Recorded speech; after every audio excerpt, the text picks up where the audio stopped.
Shalom, shalom, shalom. This is your brother Kwam Wa'ala coming at you with another lesson. Before I get into this lesson, I'd like to give all praises, honor, and glory unto Yahweh, Bahashem, Yahweh Shai, Bahashem, Rahak Wadash. Double honors to the elder apostles and elder bishops of Great Millstone who teach this truth and who rule well. Kazak Shalom to the hopeful elect. All right, this lesson is going into, you got to put off the cares of this world, man. Because soon all this is about to be destroyed.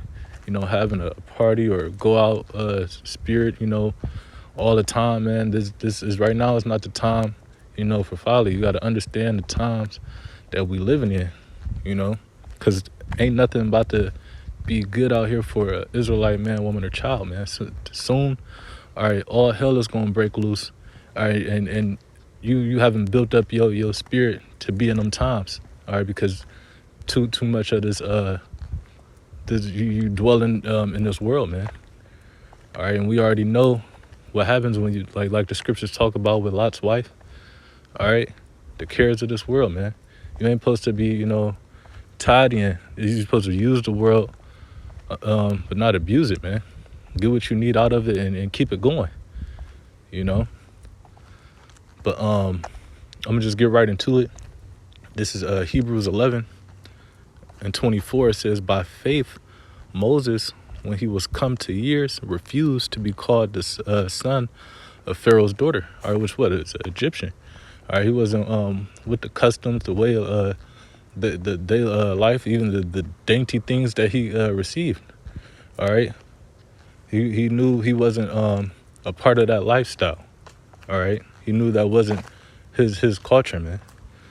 All right, his way of living. Even now, like today, man. You got people who want to be caught up living as a modern day Egyptian. All right. But that shit is off. All right. But it says Hebrews 11 and 25. It says, choosing rather to suffer the affliction with the people of power, all right, which was his people. It says, then to enjoy the pleasure of sin for a season. All right. This man rulership is soon about to be overtaken and destroyed, man. So if you join with this system, the scriptures already talk about that, Revelations 14 and 9, man, that's how you're going to ultimately be able to stay for functioning in man's society. But ultimately what? The end of that is going to be death, man. But yeah, man, we ain't to be caught up in this world, man. We would rather suffer the afflictions, man. We'd rather go through the straight gate, man. We'd rather go through that hard route, man. But I wanted to get where it go? The word stoic, man. The word stoic is a person who can endure pain or hardship without showing their feelings or complaining. All right, so yeah, man, you ain't saying you got to be living a rough ass life, but at the same time, you gonna have to just sit there and bear with not being able to enjoy what this man's folly or his system, man. All right, you gonna have to choose who you gonna serve at the end of the day. All right, is you gonna come in a lot of how Moses was rather than to suffer the affliction, because that time is about to soon come, man. All right, and it's already here, man. It's just how you looking at life right now. Because you wouldn't be doing a lot of the things that you would be doing. If you that person. So it's like I said, it's just participating in this world. All right, but and there was another word. Well, not a word. Austere lifestyle. What is an austere way of life? All right, because the men of the scriptures, our forefathers, lived these type of lifestyles. All right, and soon, like I said, man, the Lord is about to put a lot of people through these type of positions, man, to try your faith. All right, to see what you gonna do. All right, so you're supposed to be building up your faith. The scriptures say, make them ready for the battle. All right, are you making yourselves ready? All right, for the times to come. But it says, what is an austere way of life?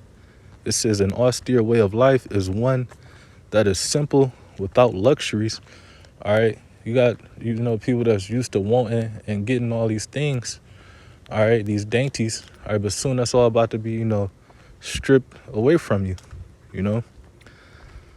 But it says one that is simple without luxuries, meaning like frugal, man. It says the life. Well, that's going into a sentence of it. But yeah, your mindset shouldn't be set on the cares of this world, man. I talk about that in, what is that?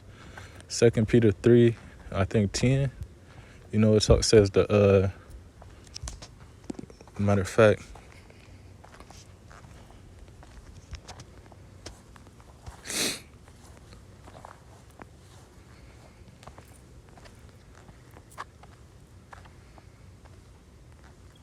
Well, yeah, I'll just read 10 and 11. It says 2 Peter 3 and 10.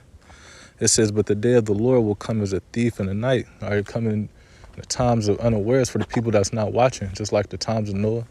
All right, which I got that, I think it's in Matthew.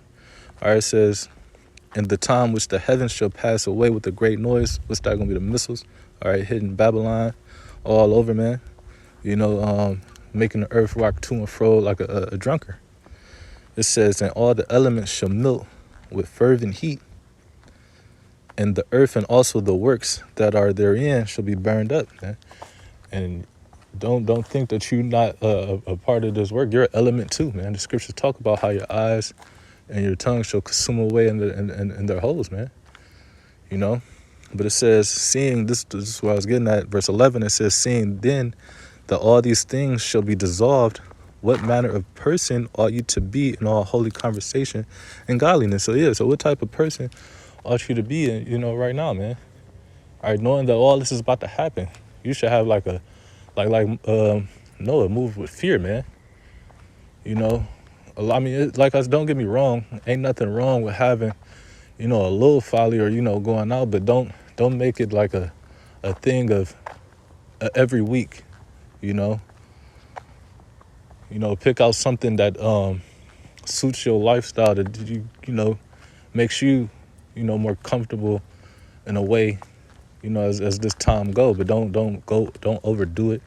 Don't get caught up, because you'll have a spirit on you where you would want to keep doing this thing, and then now you can't do it, and then what? Either you're gonna have to choose who you're gonna serve, man.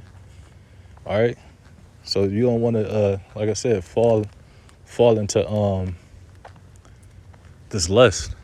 All right, the lust of this world, the cares of this world. Going back, this is 1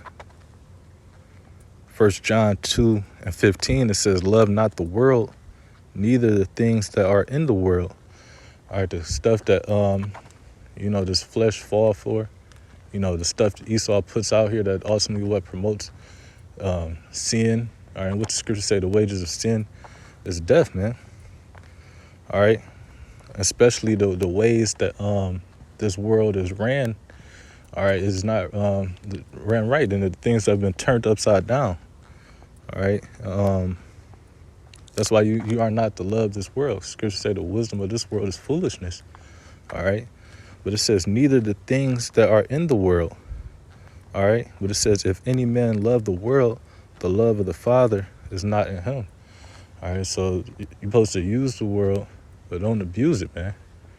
If this is making sense. But it's verse 16. It says, "For all that is in the world, the lust of the flesh." All right, and that's what I'm saying. You ain't supposed to be following after the flesh, man. You ain't supposed to, because that's what's gonna make you go off. All right, and it could build up to be a repetitive thing. All right. It says, "And the lust of the eyes." All right. It says, "And the pride of life is not of the Father, but is of the world." All right, you can fall into that, man. You could be left behind, lusting after this world, man. Verse 17, it says, "And the world passeth away, and the lust thereof, but he that doeth the will of Yahweh abideth forever." All right, and that's going to be the elect, man. That's going to do the will of the Father. All right, that's going to set everything to the side. All right, and just to win Yahweh Shah, man. So you should be paying attention, all right, to how you moving in this society. All right. This is Ecclesiastes 7:2. It says, "It is better to go into the house of mourning." All right. What's the house of mourning, man? All right, the understanding of what's to come. All right, because what's gonna make a person mourn? All right, the understanding of these prophecies. All right, you ain't about to be a cheerful spirit all like that, man. Joyful spirit. You're gonna be like worrisome. Spirit. You like Habakkuk 3:2. What does the scripture say? I heard thy speech and was afraid. We heard the speech was the prophecies. All right, and is afraid because we know what's to come. All right, we just read that in 2 Peter 3. But it says, better is it to go in the house of mourning than the house of feasting, partying, doing whatever, pleasure in the flesh. All right. It says, for that it is the end of all men. All right. It says, and the living will lay it to his heart. It says, sorrow is better than laughter, for by the sadness of the countenance, the heart is made better. Because you're sitting up here, you thinking and understanding, all right, what the problem is. But we see, what's the scriptures say. Damn, it just slipped me. But you see, where I was at, Salakia. Yeah, it says sorrow is better than laughter, for by the sadness of the countenance, the heart is made better. So yeah, going over the times that we in, thinking about it, of course it's gonna make you feel, sad or down, even depressed, all right, because we know what's about to happen. But meditating on these things and exhorting yourself and others with these scriptures, all right, that's what's gonna make the heart better. But if you laughing and you really just hiding your what word can I say, sadness with laughter, how is that gonna do anything for you, man? It ain't gonna make you nothing but worse. All right. But Ecclesiastes 7:4, it says the heart of the wise is in the house of mourning. All right, and that's why you see the man out here that's laboring and doing this truth. The wise men, the prophet and then the believers, all right, that follow, all right, they're in the house of mourning. All right. It says, but the house of fools is in the house of mirth. All right, and that partying, joyful, go out, kick it, do whatever, that's the ways of Babylon, man. That's like the times of Noah. They was in a time of mirth, man. And these ain't them times. I'm gonna get this Matthew 24:38. It says, for as in the days that were before the flood, they were eating and drinking, marrying and giving in marriage until the day Noah entered the ark. All right. Yeah, everybody was doing, whatever they wanted to do, the lust of the flesh. All right. But what happened? It says, and knew not until the flood came. Because Noah was out there prophesying for what? I forgot, was it 90 or 100, 120 years? Something I can't remember.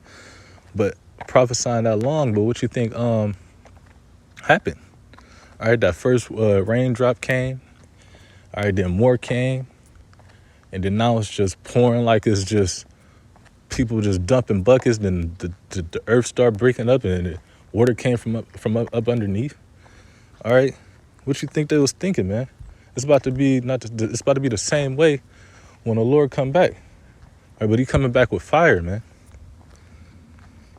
But it says, verse 30, Matthew 24:39, it says, and knew not until the flood came and took them all away, so shall also the coming of the Son of Man be.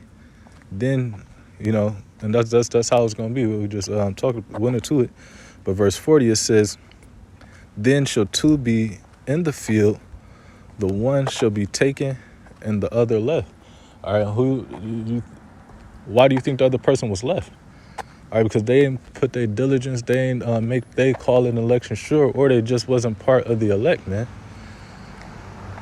And why? The only reason why people fall out is because either being deceived by Satan or the lust of this world, man. So you should be, like I said, the scripture say, examine yourselves, you know. So put your time into that, and consider the times we in, man. But Lord willing, this was edifying to the Lord's elect. Until next time, shalom.